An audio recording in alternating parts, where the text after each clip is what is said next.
In 1960, when Ali was still Cassius Clay, he returned from Rome to Louisville, an Olympic champion. Let's take a look at that real gold medal there. That year, the story goes, a downtown restaurant refused to serve him lunch. In protest, Ali threw the medal in the Ohio River. Did that really happen? I'm the greatest of all time! Some friends of Ali dispute the story ever happened, and with Ali gone, there are no living witnesses. On Facebook, we asked WHAS 11 viewers to help us verify that story. 34-year-old Nicole Hayden answered the call. Hello. She showed up at the station. Good, how are you doing? I like your Good to glasses. see you. Good to see you. And we took her along for the ride.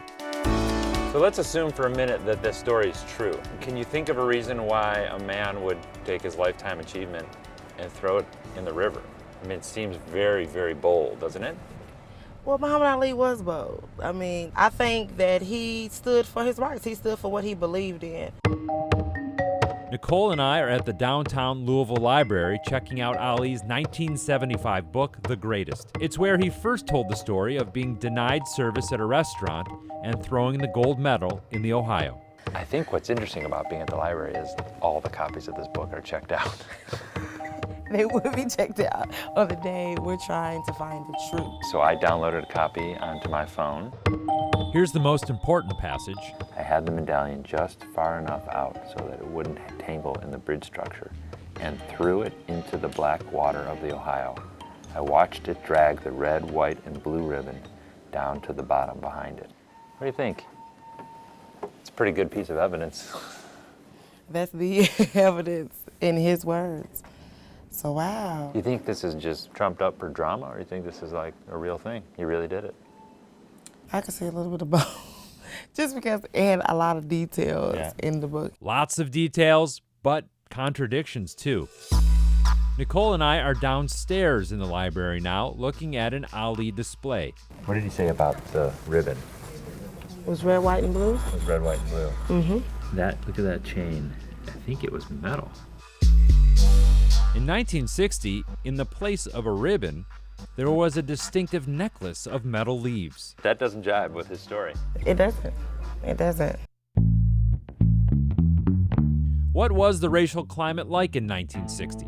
Well, after seeing the world during the Rome Olympics, in Louisville, Ali was just another second-class citizen. Part of the context for the times that Nicole needs can be found at 4th and Chestnut. Campaign to end racial segregation in Louisville. Here on fashionable 4th Street, almost everything was segregated. Historians believe the restaurant that denied Ali's service once stood here. So in 1960, you would not be welcome in any business on this street?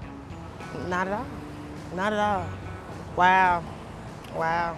4th Street is where we met Raul Cunningham, a longtime leader of the NAACP. Your sense of dignity, what does that do to your sense of dignity? It demoralizes you to the point where you want to do something about it.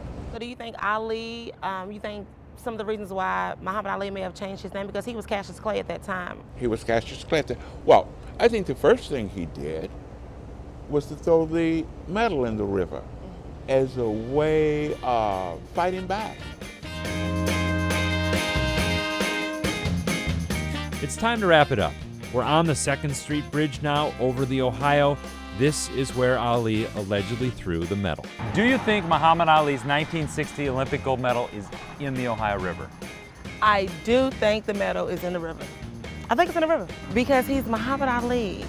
Everything that he stood for, everything that he fought for, and at that very moment, it didn't mean nothing to him. Can we verify that the medal is in the river? Well, I don't think we can verify it. There's nobody else that could verify that but Ali himself. But it's not verified. All right, Hey, fair folks. enough. It's a good story. Good story.